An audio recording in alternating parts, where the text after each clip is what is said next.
You ask Tiger to solve. This deals with linear equations with one unknown. The final result is p equals 4. Let's solve it step by step.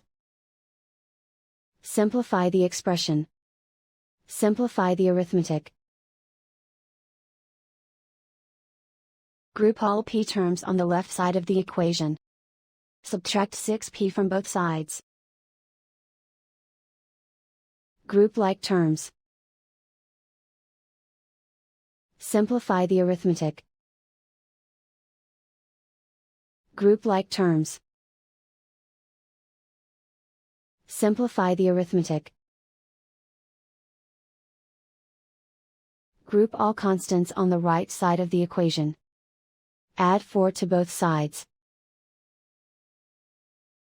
Simplify the arithmetic.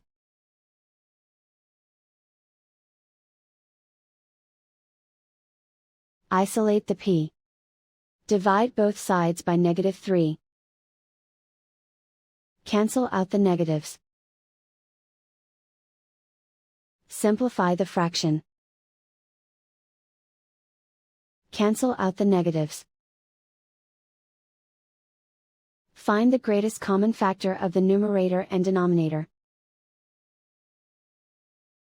Factor out and cancel the greatest common factor. And so the final result is p equals 4.